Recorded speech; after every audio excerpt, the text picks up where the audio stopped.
by the end of this presentation I have for you today, you're going to understand why moderation doesn't work for weight loss. And then you're going to understand why dieting doesn't work for weight loss. But don't worry, I'm going to end this by giving you what does work and what worked for me. So let's start by talking about the fact that 5 years ago, I found myself in a very difficult situation. My hip was in so much pain, I could barely get out of the bed. And I hadn't had a fall. I hadn't been doing any sports like in that period of time. There was no good explanation for why my hip was hurting.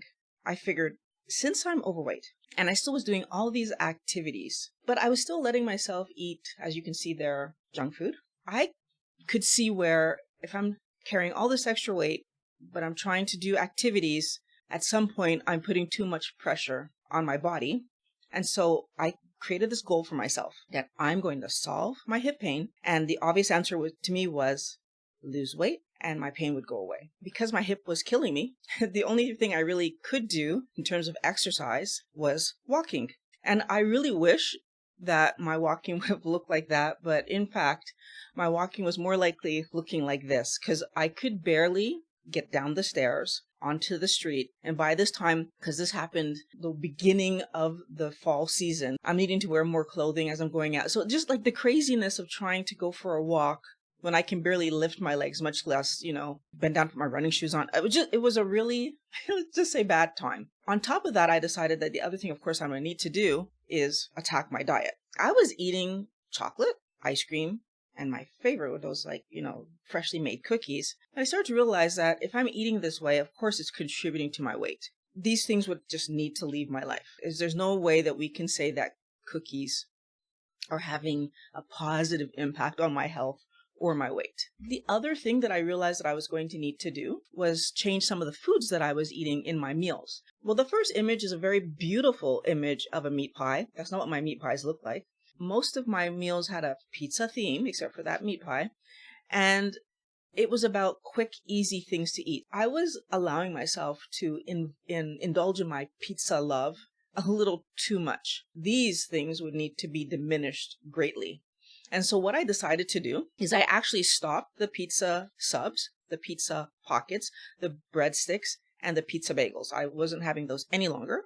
And what it left me with was pizza and chicken pie that I was allowed to have one of those once a week because I was going to be moderate in what I was doing. And in terms of what I was drinking, I decided that I could have diet soda. And then in terms of my meals, I was having home cooked meals. After 5 months, this is what I looked like. So I looked the same. I hadn't lost any weight. The problem that I could tell you is that I thought I knew what the problem was. I thought I knew what was wrong and therefore I knew how to solve it. And it turns out that I was absolutely wrong. Well, I didn't lose any weight. Like I was exactly the same. And yet my hip issue was changing. So I got a clue from all the walking that I was doing. It turns out that if I walked every day on a nice long walk, at least an hour, I could give myself 2 hours of sitting. So what I'm doing right now, sitting in this chair, I was not able to do. I couldn't step up and down on a sidewalk. So if I went for a nice long walk, by the end of the walk, I was able to walk up and down the sidewalk pretty okay. So I have stairs in my house. That's super important. Walking gave me a clue that it wasn't my weight specifically that was causing me to be in such pain. I figured out through my research that, in fact, my pain was being caused by inflammation. And with a little bit more research, I found out that sugar causes inflammation. Like if you eat too much sugar, your body becomes inflamed. So if you think about if you have inflammation in your elbow, well, it's puffy and swollen, right? When you're inflamed, your body is retaining water. So you actually will weigh more. There was the weight that I was carrying that was fat, but there was also weight that I was carrying that was from all the inflammation I was living every day. When I did a bit more research, what I figured out is that even though I had stopped all those pizza dishes that I was having, most of my meals still had either rice, pasta, or potatoes in it, and most of my lunches still had some kind of bread in it. And so on a daily basis, I was still eating quite a bit of sugar, which would explain why, even though I took all the junk food out of my life, my hip didn't get better completely. It wasn't better from any weight loss either.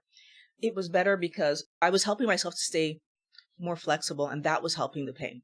If I wanted the pain to be completely gone, though, I would still need to tackle the amount of sugar that I was eating. All this hip pain that I was living with was coming from the fact that when I was eating normally, I was eating 350 grams of carbs per day. But when I was being good, so when I cut out all the junk, I was eating 150 grams of carbs per day. If you're eating moderate carbohydrate, 150 grams of carbs per day turns out to be 54,750 grams of carbs, which turns out to be 121 pounds of sugar per year. Now, when I was eating 350 grams of sugar, that turns out to be 127,750 grams of sugar, or 282 pounds of sugar per year.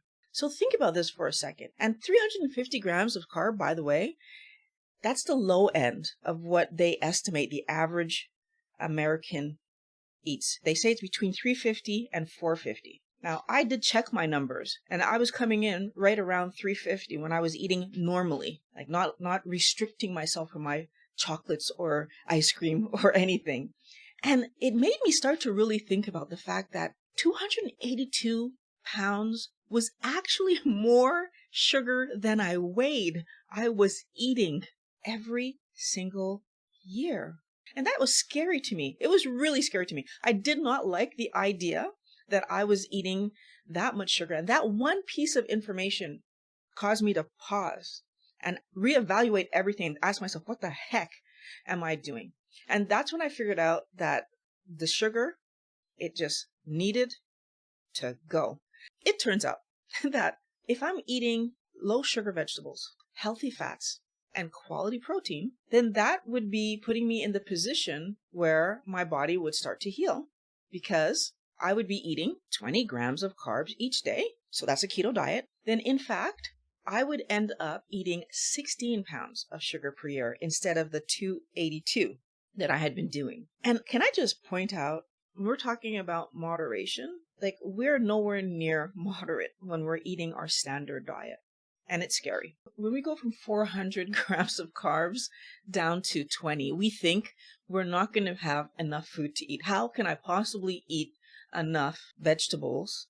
And especially since I'm taking rice off the plate, since I'm taking potatoes, I'm taking pasta off the plate. Like, what am I putting on my plate that's going to help me to feel full? And first, I want to make you understand that that bowl of salad that you see there, that's a huge bowl of salad. As a family eating salad in our history, the salad bowl that I was using was just a little bit more than double the size of that. And that's my plate of salad. My point is, if you're allowing yourself to eat healthy and you end up eating low carb vegetables, I was ending my meal completely satiated. I want to stop and talk about that word because I used to think I needed to be full. And I learned from Dr. Westman that the point is not to be full, it's to be satiated. You want to stop eating when you're no longer hungry. By learning these things, I actually, in 3 months of eating keto, less than 3 months actually, got rid of my hip pain. What's more important for a lot of you, because you don't have physical pain that I have, although you've got internal damage, and I want to add this to the story. Most of us are completely unaware that we have internal damage that's stopping us from being able to be healthy, and it's causing all the inflammation that we're living that ends up adding to our weight. 5 months after starting a keto diet, I was at goal weight, and I've been at maintenance ever since. So maintenance for the last 4 years. In my history, because in order to make this video, I had to go back and look at all my other apps that I use to lose weight. And I wanted to verify how much sugar was I eating in a normal time, on a diet time. And I did keto. And there was some interesting information that I found. First of all, each time that I started a new eating regime, I was only ever able to accomplish that goal for about 3 months was the longest stretch that I saw for myself. And typically it was a month. What am I trying to help you to understand here is that if I don't understand how that sugar that's damaging my health is also causing me to chase it, because we know sugar is addictive, then I don't realize that I'm destined to this idea that I can be moderate when I'm doing really, really good, and I'm like seeing some results and etc. And then I have one of those fun days, because you can be moderate. You can have cookies or chocolate bars or something once in a while, right? Because we can be moderate. then I would end up falling off. And those times where I did 3 months, I can see in my tracking, there's no fun foods in there. I kept only to eating the meal foods. And so I lasted longer. Now, when it came to keto, what I noticed, and this was really super interesting to me when I look back on this, because this is new information I hadn't even paid attention to before. It turns out the first 2 months of keto, I struggled a lot to stay at 20 grams of carbs or less. I was going over 24, 26, 22, 31. Like I had all these numbers. It wasn't until I did my first long fast that I got my 20 grams of carbs or less under control, which was really interesting to me. What we're told about moderation for our body doesn't work. And there's a really good reason why.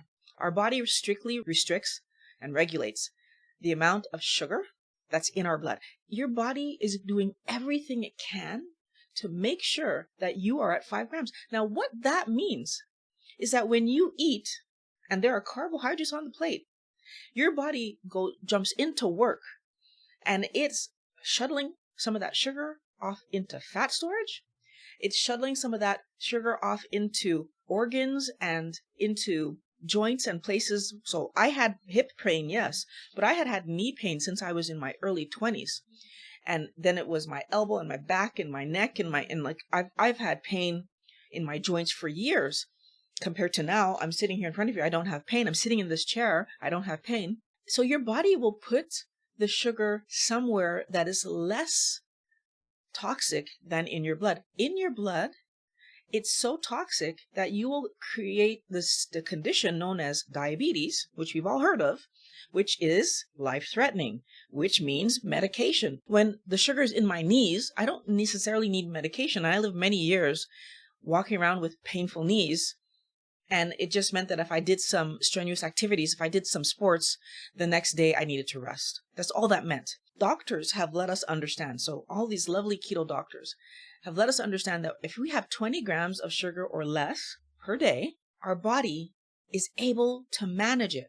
Now, if we go over that, that's when our body begins to struggle. That's when our body is putting a lot of the sugar in the wrong places. So where's the right place for our body to put the sugar?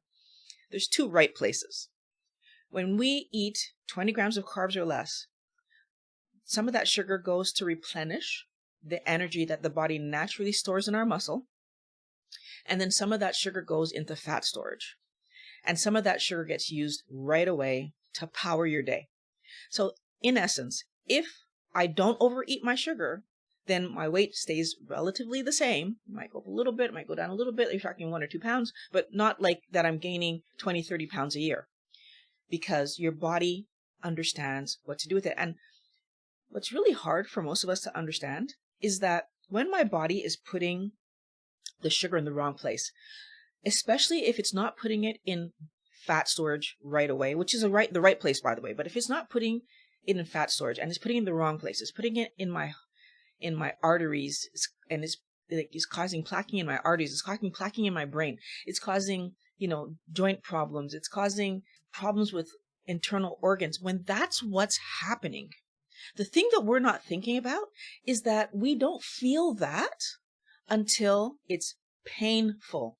My knee problems, so the sugar that was causing my knee problems in my 20s was building up all the way up until I felt it. So from the age of eating solid food at 8 to 9 months old till 22, that was building up and building up until finally at 22, 23, I felt it. But that's not when it started. That's when I felt it. If we don't let ourselves understand that piece of information, we think that this is a light switch. It's not. It's someone slowly pouring water into your glass until your glass overflows. It takes years. And by the time that you're overweight, you already have a condition that's known as insulin resistance, which is caused by overeating sugar. Why do most diets fail? It's because most diets focus on a calorie count. And in order to get your calorie count low, they prefer you to eat carbohydrates, which have 4 calories per gram, compared to fats, which have, I believe, 9, right? It's much more. And so what ends up happening is that we only allow ourselves to have 50 grams of fats in a low fat diet. And then the rest of our energy is coming from 150 grams of carbs. So the 150 grams that you are allowing into your body, because it's more than 20 grams, is getting shuttled off into fat. It's a really difficult situation to put our mind around. And in the typical low fat diet, you're allowed to have snacks. So this idea that I can moderately have something fun once in a while. I'm doing this low fat diet, which is low in calories, low-ish in carbohydrates, although really high in carbohydrate, which is the part that's not allowing you to lose weight. There's so many levels at which moderation doesn't work, because when we're talking about moderation, we're ignoring how junk food impacts our physical health. We're ignoring that sugar is toxic in our blood. We're ignoring that doing these things is going to keep pushing us to a position where our body is craving, and we all know it because we've all tried it, and we all saw that we ended up craving and chasing the sugar. And then we feel like bad people. We feel weak. We feel like there's something wrong with us. I thought that it was me, that I'm just going to be heavy. That's just, because I can't just like eat a little bit of something, and that's the way my body is, and that's the way my family's body is. And you give yourself all these ideas and reasons of why you're just going to be overweight, when in fact the trouble is you're eating too much sugar. The problem is you've been lied to about the impact of sugar on your body, and then you end up overweight. It's so sad. If you want to really get your health under control, you need to understand that the food you eat is what determines the body you build. You want to allow yourself the time to make the changes you need to make. So when I started, I was thinking to myself that I was going to eat healthy going forward because the hip problem was a problem. So I was thinking forever, which then gave me the time to do what I needed to do to get myself on track. So you heard me say at the very beginning, I was having a hard time staying under 20. It took me months to figure out to try a fast, which is fine, but it took so long because it was new to me. I had lots to learn, and I gave myself the time to learn it. I needed to commit to those healthy choices that I was making, right? I needed to let myself understand that every time I ate something off plan, that meant that I was harming my actual health. That meant that hip pain, which luckily for me, I have violet syndrome, and every time I ate off plan, I felt the pain in my hip almost immediately. That kept me focused, because that pain was horrible, and I wouldn't wish it on my enemy. It was horrible. And I had to accept that change is hard. It's not easy. Everything that's easy in life we don't appreciate because it was easy. And those hard things, we have two reactions to. We either see that it's hard and give up on ourselves because we don't think we're going to succeed, or we see that it's hard, we push through, and then we're so proud of where we currently are. I'm proud of where I currently am. I'm proud that 4 years later, I'm still in maintenance. I'm proud that 4 years later, I'm still doing research and still trying to understand, is there anything else I could be doing to improve my health? I'm proud of the fact that I allowed myself the time to make the changes. Because, as you can see, number 5, if I want it to be, it starts with me. If you are going to commit to this, put it in the comments below. If I want it to be, it starts with me. And then tell me, what's the thing that you haven't been doing that you are committing to me right now you will start doing, and you will do it going forward? Put it in the comments. Because the only way that you're actually going to make changes is to do these things, is to understand food, and then apply that understanding to the meals you make or buy, because I still eat out. Wellness warriors, I need you to understand that changing your health takes work, and you need to be ready to put in that effort.